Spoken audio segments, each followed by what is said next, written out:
if you were coming and hoping that I was going to help you take a nap by reading aloud for a little while, I'm sorry to disappoint you. This is my third book. When I did my first event for my first book, I read out loud because that's what you're expected to do. And as soon as I started, I realized that I was bad at it. And I'd been going to readings for a very long time because I was a book editor for a very long time, and that's one of the things you do. And during the readings, I always wanted the reading part to end so we could get to the part where the author talked about how the book came to be and people could ask questions. And so I decided after my first reading that I was going to retire from reading and never read aloud again. So I don't. Every once in a while at a bookstore, the bookstore person says, please read, people expect to read, and for a few minutes I consider it, and then I say, no, thank you, I don't. There are people who read aloud for a living, and they're called actors, and I'm not one of them.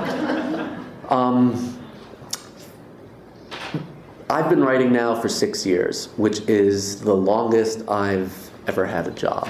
I have had more than 30 jobs over the course of my life. I am a proud quitter. And most of these jobs happened during college when I had no money and I was borrowing a lot of money to pay for school, and it was incumbent on me as a responsible person to get as many jobs as frequently as possible to help defray the cost of school. So while people went off to Florida on spring break, I came back to New York and got a temp job. While people took a month off in the winter time to do whatever, I came back to New York and got a job. I had multiple jobs during the summer, sort of daytime jobs and evening jobs. I worked all the time. And one of these jobs during summer was working for an advertising agency that specialized in campaigns that were meant to work across an entire continent or an entire language across the world. So for example, our clients, I remember this specifically, that I had to deal with or had to work on that summer was a Coca-Cola campaign for South America. So that was basically all Spanish, but it was in a dozen countries. And then a Euro Disney campaign for all of Europe. It was just, they were ramping up the launch of it, and they needed to do a campaign that would be sort of one sentence that would work when translated into 15 languages.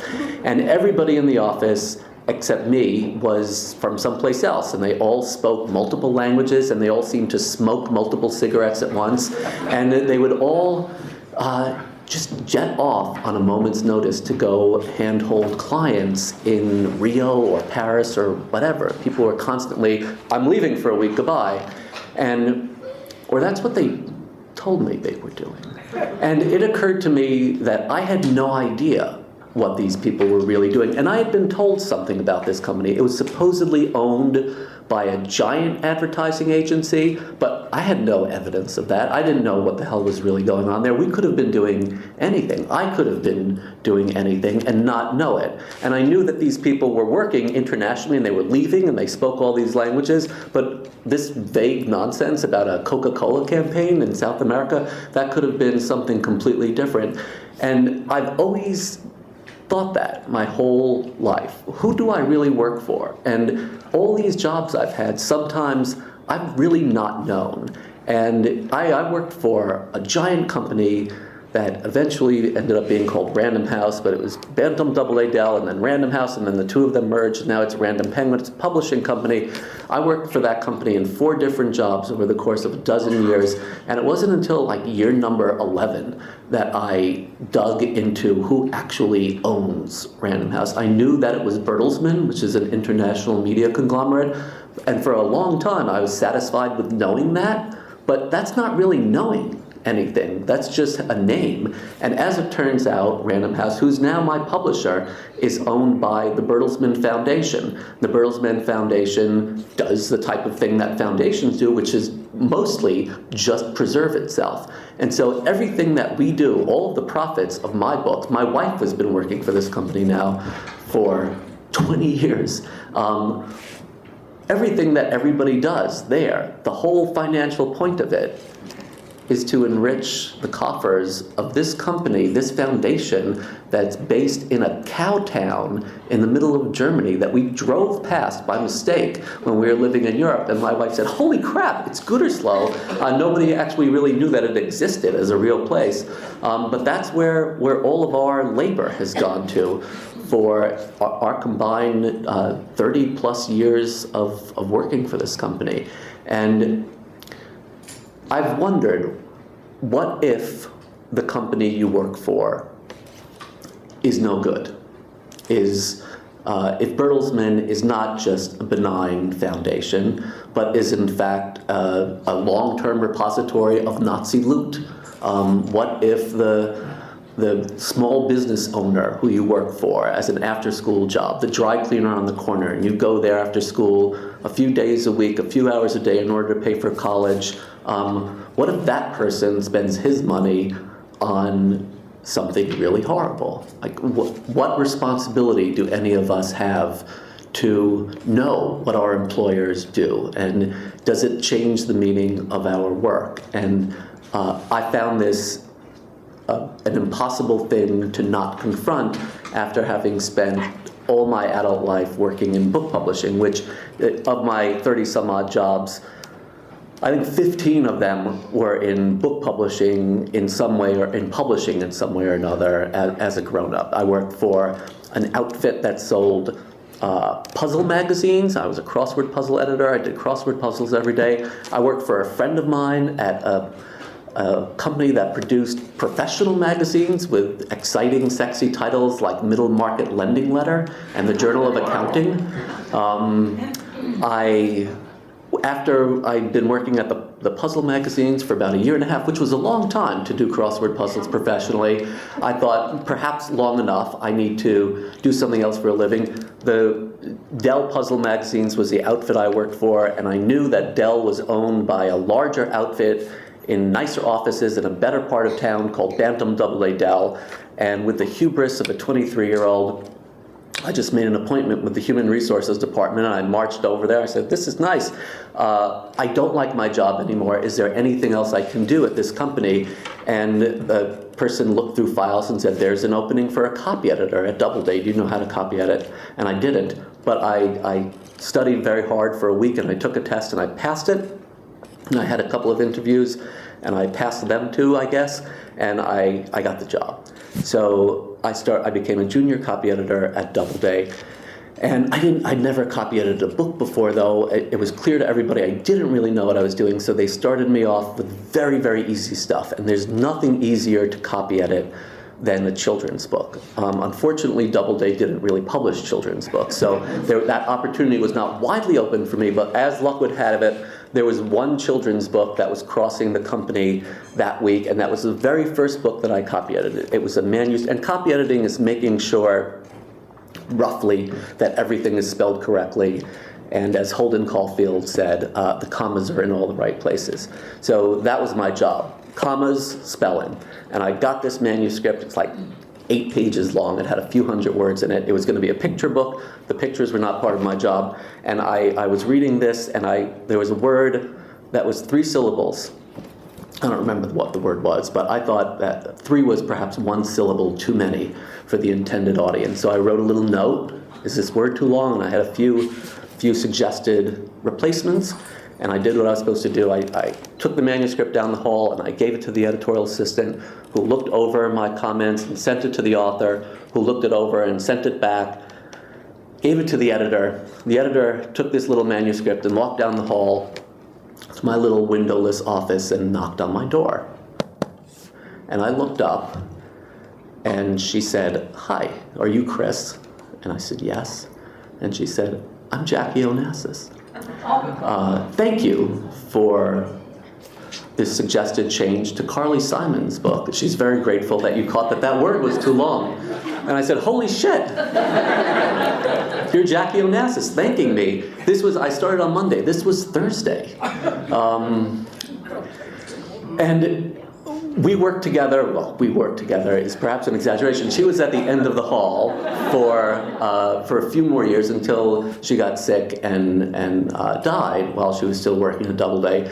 But she was working there at a time in my life when it was increasingly looking untenable to continue to do this for a living. I made so little money, and so many of my friends from college, this was I graduated from college in 1989, which I think of as a particularly greedy moment in time, and a lot of people my age had come to New York with the express purpose of making as much money as possible, as quickly as possible, and a lot of them were doing it, and I was making nothing, and I was making $19,000 a year, while friends of mine, people my age, like 3 years out of college, were making $150,000 a year. It was so depressing, and it was hard to live that way. And one of the things that made it acceptable to everybody, and everybody was in the same boat. Editorial assistants at publishing companies are very poor, and they always have been badly paid, although some of them started out not exactly poor, so that was helpful to them. But that was not me. I was poor, and I was having a hard time accepting this. But Jackie Onassis came to work every day, and there was no leisure activity in the world that she could not have been doing. This was arguably the most famous person on the planet. She had plenty of money. She could have been doing anything. And what she chose to do with 2 decades of her life, she was first lady for 10 minutes, but she was a book editor for 20 years. She came to the office and she did this thing that a couple of years later, I did exactly the same thing in exactly the same type of company. And it was very sustaining to have her there. It was very sustaining to all of us to have her there. And so that's not why I stuck around, but I did stick around. And I met my wife at that company, and I met many of my best friends at that company, and I left that company and went to work somewhere else and then came back. And I was an editor for a long time. I was a cookbook editor mostly. Not mostly, but that's the longest job I had until this one. I was a cookbook editor for 6 years, which was a terrific occupation where I went out to dinner at the best restaurants in the world and didn't get a check. And then I made a huge mistake, which was publishing is not run by people who have MBAs. It's not run by people who have any particular training in management, and for the most part, not in finance either. It's run by people who started off in this business because they liked books, and then they got promoted, and the next thing you know, they're running a business. And that's sort of what happened to me. Next thing I knew, I was running a business, and it was a job that increasingly had nothing to do with books. It was a job about commerce and finance and personnel. It was a job about hiring people and firing people and saving money and spending less of it and generating more revenue and the terms of sale with Walmart and blah, blah, blah. And I realized that I didn't care. And I'd been doing it a year, and I was increasingly unhappy with it. And I went to my boss who owned the company. His name was Peter Workman. And his company, Workman, was very well known in publishing business for sort of revolutionizing a certain type of package that everybody is probably familiar with, even if you don't know it by name. It's this little trade paperback book with big type. It sort of looks like a kid's book, but it's for grown-up. Like What to Expect When You're Expecting is the most well-known of these, which is a book that never leaves the bestseller list because it never stops being promoted, and it never stops being promoted because every single year there are 5 million new customers for it. So why would you ever stop promoting that book? And so that's the Workman model. And it's not just a publishing model, it's a model of a way of life, of going to the office every day and aggressively pursuing something. And Peter gave me a pep talk to that effect, that you need to think, Chris, of Artisan. That was the division I was running. Artisan is a business that you started over your garage, and you need to wake up every day thinking, what am I going to do today to make my business more money? And this is the way this guy thought, and it served him well. It built this fantastic company of his. It wasn't my company. And I couldn't imagine a worse way to wake up every day than in this wholesale panic of how am I going to make more money for Artisan today. And his pep talk turned into my resignation. That immediately I realized that if this is what it takes, I am not going to be good at this. I've been trying for a year to be good at this job, and I was not happy with it. And meanwhile, I lived with somebody, I still do, my wife, who is good at that. And I know her pretty well, and I know the differences in our personality. And I'm sure people do in their lives all sorts of things that they don't want to do or don't think that they're good at doing, but know that this is the grown-up thing to do. And so that's why I was trying to be a grown-up and to fire people and to make more money for the company. But I really hated it, and so I quit. And I quit at a time in my life, I was 38 years old, when I didn't feel like I could go backwards and go back to being a full-time book editor, because I'd had this fancier position and it seemed like it would be humiliating to go backwards. But it was a huge mistake. Taking the job was a huge mistake. Quitting permanently was not, because now I like my job much better. But at the time it looked very bad, and I thought, holy crap, I've just quit my career, not just a job, but I just gave this up. And I've got 2 children and 2 mortgages, and I've just made a huge mistake. And I'm calling all my authors on the phone. I'm saying, I quit, goodbye. And they said, what are you going to do? And I'm going to write. I planned on writing a novel. And 2 of the people I was quitting to asked me if I would consider collaborating with them. A lot of the books I published over the years had ghostwriters or co-writers or really aggressive editors or somebody to help these people who were really well known for something, good at something, but that something wasn't writing books. These are people, by the way, I'm not talking about brain surgery necessarily, but I ended up ghostwriting 2 books in the next year. One was a book about weddings, and one was a book about cocktails. And I was a ghostwriter for these not exactly hard-hitting subjects, but it was one of the most enjoyable years of my life. And I was writing full-time, and people were paying me to write, and I had been working 70 or 80 hours a week. I was down to like 15, and that was a hard week, and I kept the full-time nanny and sort of lied to my wife about my busyness and started playing a lot of tennis and having really long lunches. Everything about this was fantastic in every way that things can be fantastic, except that there's really no long-term upside to being a ghostwriter. But I was not going to be concerned about that for a little while. And I was trying to figure out what was going to happen to me next when my wife came home from work one day and asked me what would I think of living in Luxembourg?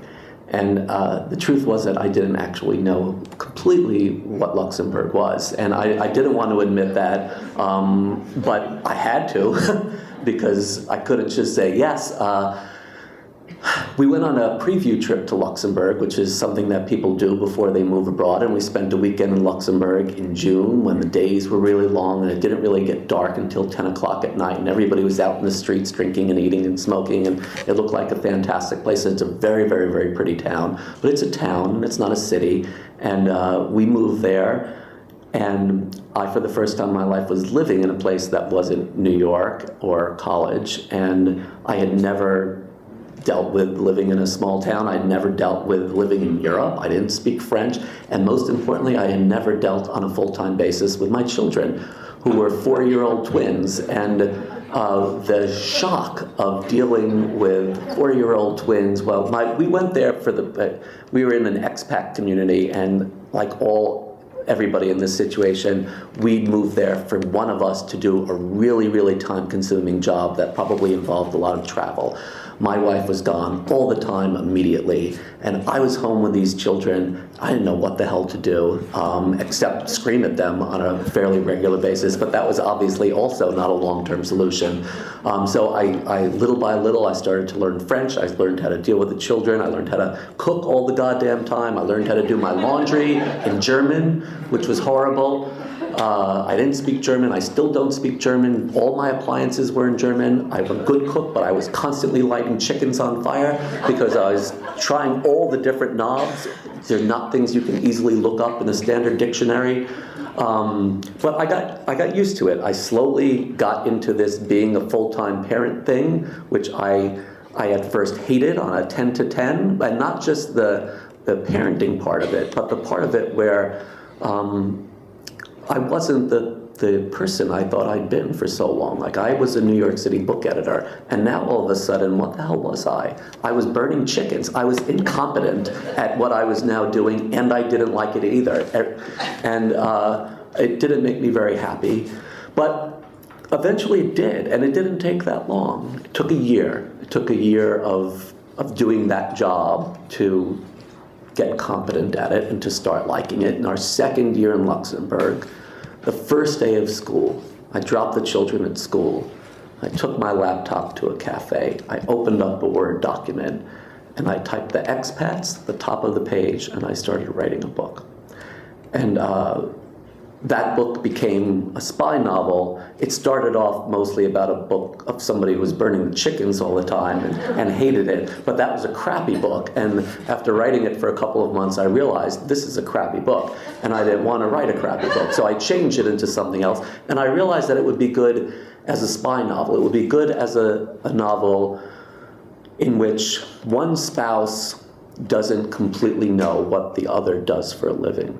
And then, while I was in the process of writing it, it occurred to me that maybe both spouses don't really know what the other one does for a living. And I'm very glad that my wife is not here, and I don't have to say this again and again in front of her, but apparently this is something I'm obsessed with, because I've now written 3 books where spouses are lying to each other about very, very fundamental things. And I know what my wife does for a living, because very often she has done it in the same building as me, but as previously mentioned, we for a long time had no goddamn idea who owned Bertelsmann, and we didn't even attempt to care. But she works at that company now, still now. Well, she's been working at that company for a long time.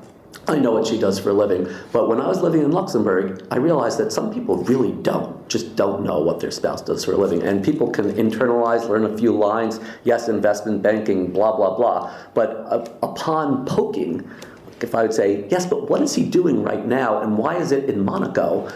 There were not necessarily a lot of cogent answers forthcoming about this. And I realized that I knew exactly what my wife did for a living, because I did it too. But if you work in a completely different field from your spouse, and you have children, and you have all sorts of other crap going on, and somebody changes jobs, next thing you know, you stop asking, and you just don't know. You don't know what your spouse does for a living. Or you may think you know, and you may be wrong. So that's something that I revisited again in this book, in The Travelers, which is a book about work. So for a non-communist, I am very obsessed with labor and the revolution of labor. I think that our work is the main thing we give to the world, and yet we make so many of the most important decisions about what we're going to do with our labor for our whole lives when we're teenagers, based on no information, really. And I don't even know, I don't remember at this point what made me think when I was 21 years old that I wanted to work in publishing.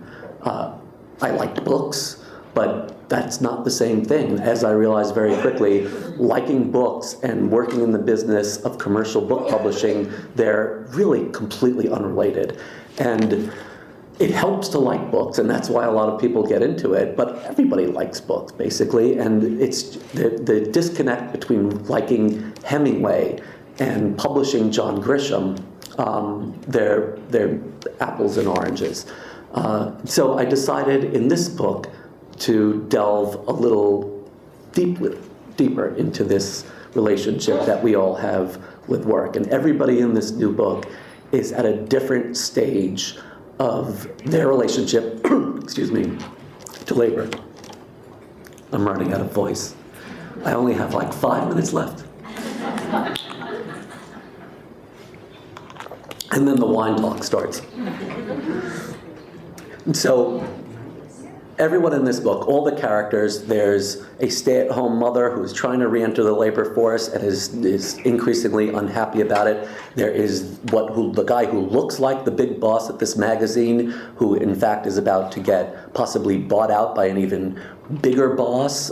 There's the person in the middle who is the protagonist, who has this really enviable looking job as a travel writer, but like most enviable looking jobs, it's not as great as it seems on the surface. And this is based, in fact, on one of my best friends who, for my launch event last night at Barnes & Noble in the city, he interviewed me about the book and about his role in the book, which I downplayed in his presence, but here I can be more honest with it. The book really is based on this guy who, for a long time while I was a book editor, he was a freelance writer, and then when I became a writer, he was also a writer, and we together just did not work very much at the same time. And he was the guy I played tennis with for like 3 hours a day, followed by lunch and then wine, and then say, yes, we worked today.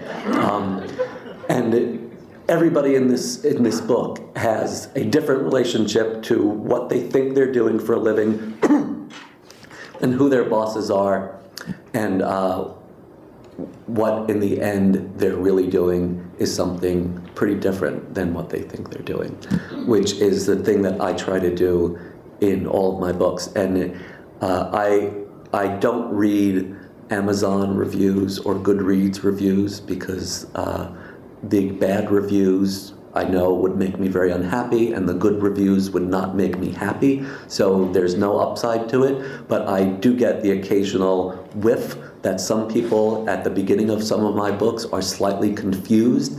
And if you're the type of person who's going to be angry about that, then you probably will be angry at me, because one of my goals is for the thing that you think is going on at the beginning of the book to not be the thing that's going on.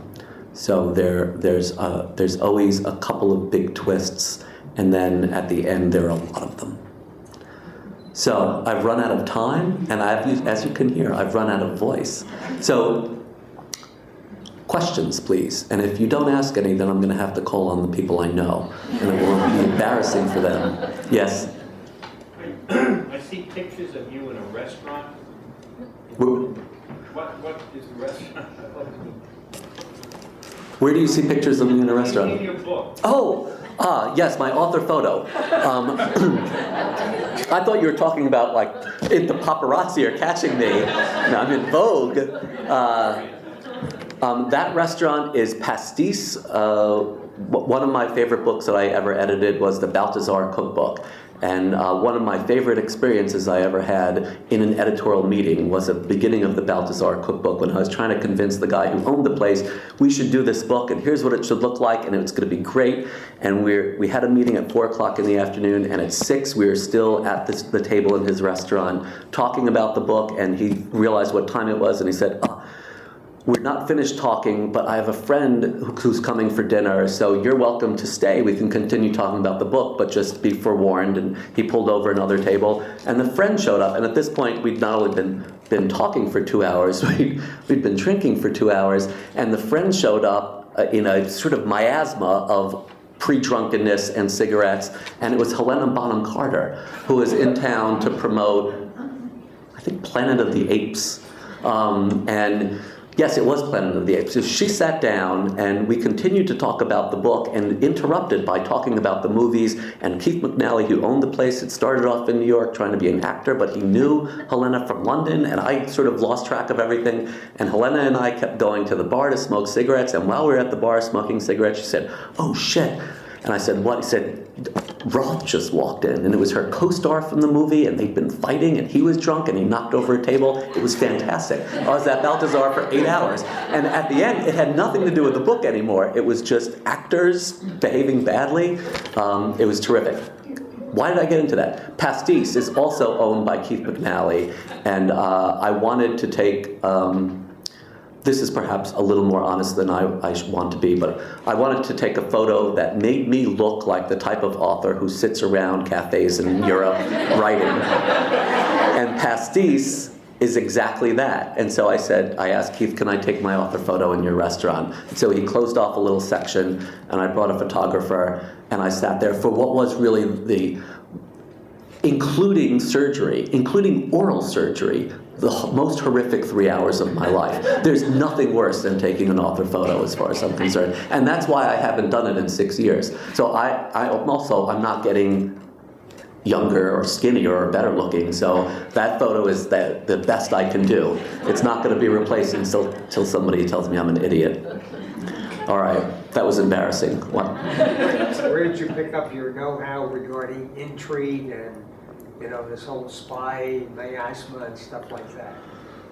Well, I've been reading books about the CIA for a very long time, but the truth is that I start off a new book project, which, by the way, I've only written 3, so I don't want to sound like I've been doing this forever and blah, blah, blah. I don't have a whole system down, but I do a bunch of research, and then I take all this research I've done and I shove it into the manuscript, and then I delete all of that, because I actually hate books that are filled with other people's research, and it's taken me a while to realize that all this research I'm doing, I should just not write any of it. So I, at the beginning of all these manuscripts, I put in a bunch of stuff about tradecraft is the word that people are constantly using, and then I feel like a fraud, and I feel like I'm giving readers homework, and I don't want to give people homework, and I don't want you to have to remember all these facts, and I don't want to remember them, so I take all that stuff out in the end. So mostly the spying stuff is really just about people lying to each other, which I guess is not something you need to research. Anybody else? Yeah. When I was reading a little about the book, I read that DreamWorks has bought the rights for the book. Is that true? They make a movie. Yes, the question was, has DreamWorks bought the rights? They have optioned the rights. So as soon as I made the first deal for the expats to be published, which was 5 years ago, as soon as the publishing house made that deal and the book was still a year in the future, I entered obliquely the film business because I immediately got film offers for the expats. And I didn't know how to assess any of this, and I didn't know what to do. All of a sudden I had an agent in Los Angeles who I'd never met, and I had a lawyer in New York who I'd never met, and the contract was 90 pages long, and 45 of those pages were devoted to the definition of a phrase called standard net proceeds, which included items like 90% of 100% of something, and it was while reading this phrase where percent needed to be defined as percent that I realized how much of this was nonsense. And book editors spend a surprising amount of time with their noses in contracts. It's a deal-heavy business, and there are a lot of contracts, but a typical book publishing contract is 6 pages, and this thing was 90 pages. I couldn't believe it, and that's why I had to pay somebody $10,000 to accomplish nothing other than to read it over and over again and close the parentheses. In any case, CBS Films is the one who ended up acquiring the expats. They optioned it, which meant that they rented the rights to it for 18 months, and then they renewed the rights to it for 18 months, and then their rights were about to expire, and I was about to option it to Harvey Weinstein, I think. When the day before their option expired, they exercised their option, which they had, which was to buy it. So then they bought it. So they have now paid me 3 separate times over the course of 5 years to continue to not make a movie.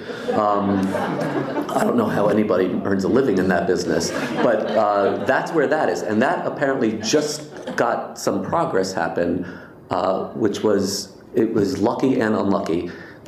Kevin Spacey and Dana Brunetti have a production company, and they signed on to be the producers of the expats, and then a month later they also signed on to run a studio, and which had been going bankrupt. And I can't get an answer as to whether this means my movie is less likely to get made or more likely to get made or has no impact at all. But what it does have more impact is that The Travelers has been optioned by DreamWorks, and DreamWorks has just made a deal with one of the screenwriters who was nominated for an Academy Award this year, guy who wrote Straight Outta Compton, to write it. So now there's pressure on the expats producers to make something happen there, because this project, the new one, which has only been around a couple of months, already has an Academy Award nominated screenwriter. And my understanding is that this is actually how things happen, is only when people are worried about being humiliated, which was why CBS bought the expats, purchased it to begin with when their option expired, so that nobody else could, because apparently the worst nightmare is for you to let something go that then turns into a $500 million franchise for somebody else. That's something that apparently everybody remembers forever, and if you're the person who let that go, people just kick you in the shins on Wilshire Boulevard for the rest of your life until you slink back to New York and work in book publishing. Anybody else? Yeah. Two more. Yes? How long did you live in Luxembourg and how long have you been back? We lived in Luxembourg for 1.5 years in 2008 and 2009. So we've been back since then. That was a short answer. Yes? So, having known insight into one of your books because it took place while we were in school, having the power to write about somebody and have that power to basically put your life out there, and most readers don't understand that it's really a true happening. How often does that really happen in book publishing? I read a lot of books, but I don't have that same insight as I had as to reading one of your books. And is that a regular occurrence? Because sometimes when I read, I go, could that be real life? You mean our characters based on real people? Yeah, how often do authors use their power to dig? Well, she's referring to something very specific. Well, I'll enlighten you too. It's simply, there's a guy we both knew from college who we both disliked. Me more than most people. I'm filled with a healthy amount of dislike for some people. And this guy, there's everything about him I hate, and he's been sort of following me through life and showing up at my kid's school and showing up in their orthodontist and asking me to introduce him to my agent, and like one thing after another. He won't go away. And I eventually, actually had a couple of years ago, while I was working on this book, had a fight that was 25 years in the making when I said, look, we have not been friends really forever. Our relationship has consisted of you getting in touch with me when you wanted something from me, and me not having the nerve to say, go to hell. I am now saying, go to hell. And I cut off having a relationship with him, and he was very, very angry with me. And so, in this book, there is a very brief mention of a name in reference to, I believe, a jackass I knew in college, if I have that correctly, and that's it. And that's his name, and that is the point of that, and that's the only time I've ever done that. He's really a singularly detestable character in my life, and now I've gotten that out of my system. My manuscripts occasionally reference some things that people I really know have said or done that are recognizable to them, and my wife tells me to delete it, and I do. That's the only editorial input she has, is to make sure I don't insult our friends. And I think that's it. That's my last question on a high note of me being petty. So, thanks, Deb. So thank you all for your time, and now for the wine portion of the evening, correct? Yes. All right, thank you.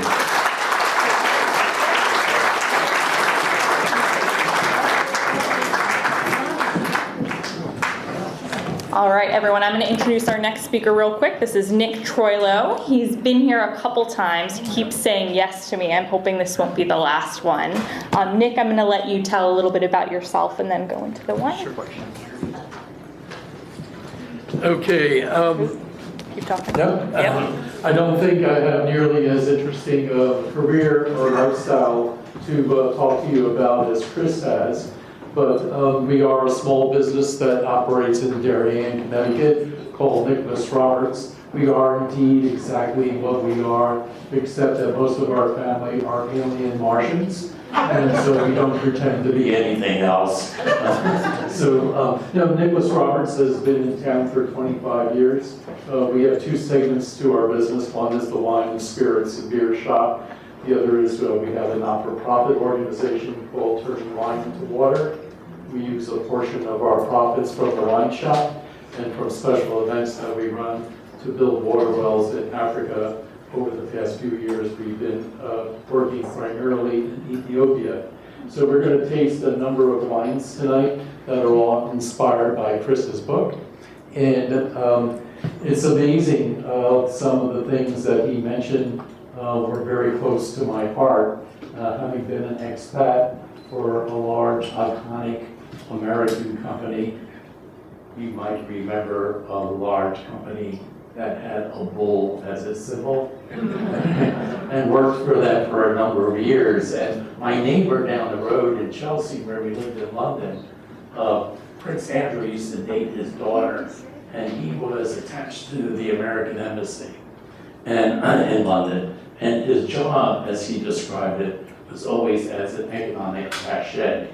But when we said, Henry, could you just tell us exactly what an economic attaché is at the embassy? He was always very, very elusive about it. So when we left his house and we'd go back home, I would always say, no, he is a spy. And I will have to tell you that I read most of, not all of it yet, but I read most of Chris's book, and his lead character, Will Rhodes, is for the most part the kind of person that I would love to be, for the most part. But anyhow, I am going to read a few things from his book because the wines that we selected tonight to drink are all wines that came from the book, mentioned in the book, not particularly that brand, or sometimes a reference to the wine particularly. So we're going to drink a Sancerre, and everyone knows where the Sancerre is from. It's a Sauvignon Blanc grape. And we're going to taste a very interesting one tonight. Most of the time when you drink Sancerre, you're going to find a spark of citrus, lemon, and other citrus flavors to it, with very, very good crisp acidity to it. And I think we'll see that in the wine. And that was inspired by a passage of what you have on the cards. If you received 2 cards as you entered today, are the wines that we're going to select, and then the passages from Chris's book. So we have the first, the Domaine Tourminier Sancerre, a delicious presentation from the Upper Loire Valley, enticing aromas of white flowers, acacia, peach fruit, crisp acidity, and obvious but attractive mineral finish, a well-structured, seductive wine. And that was inspired by his passage in the early part of the book. A woman is emerging from a long black Mercedes, and a miasma of perfume and hairspray and shopping bags like an ultra-riche pig pen. She gives Will a once-over, then lowers her sunglasses, extends her legs from a Chanel skirt on the Rue Saint-Auranier. She glides into the hotel. Another successful afternoon of shopping accomplished.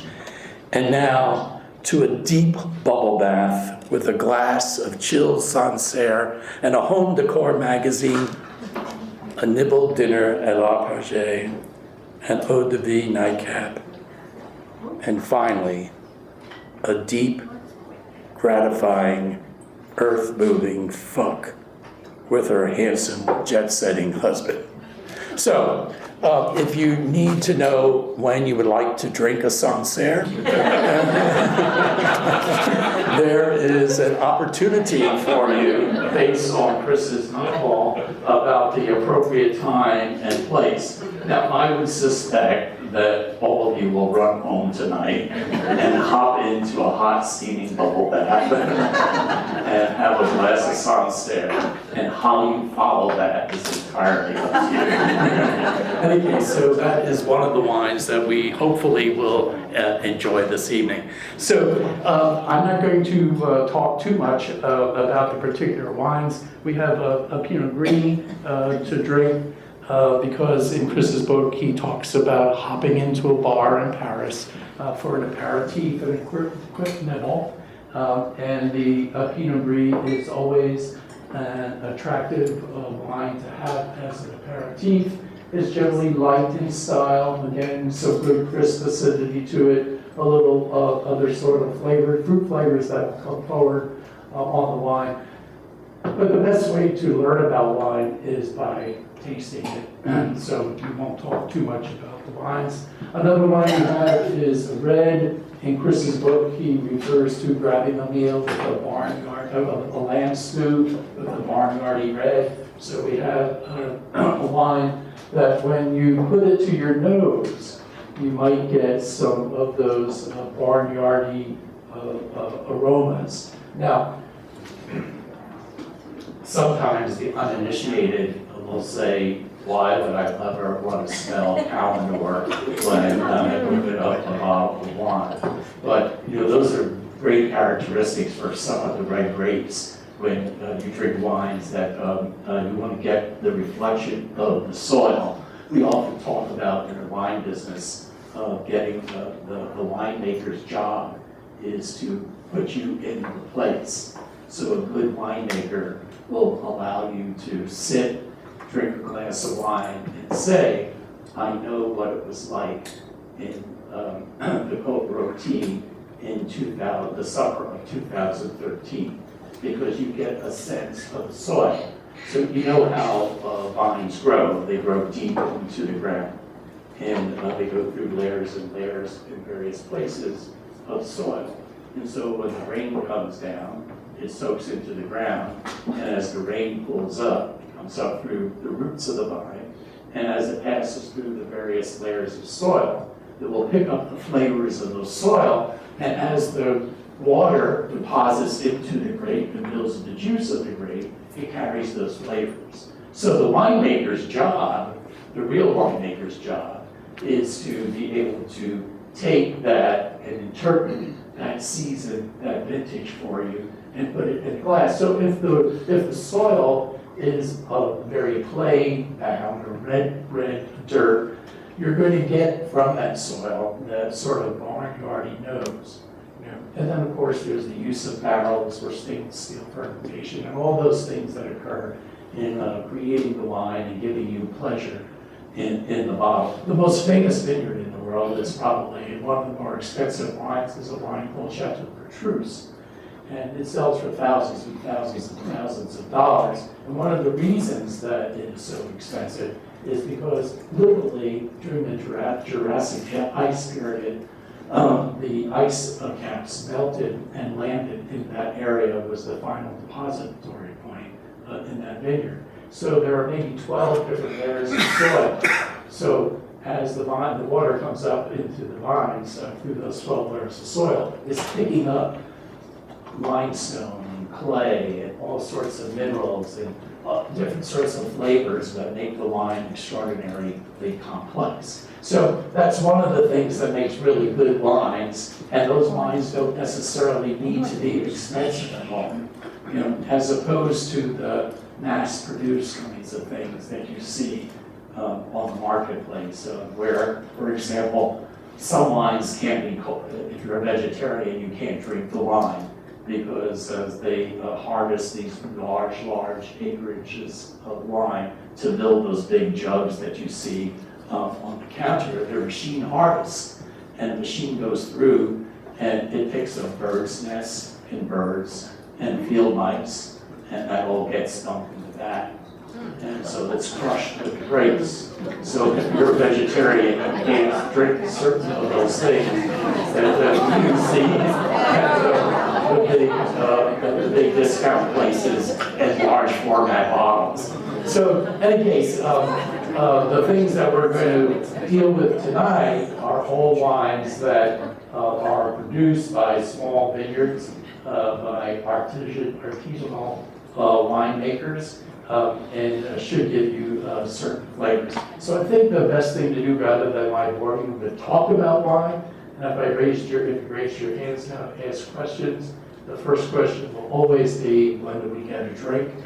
So why don't we get a glass of wine, and I'll be glad to hang out with you and chat a little bit, or if you want to come back and ask me some questions. So thank you.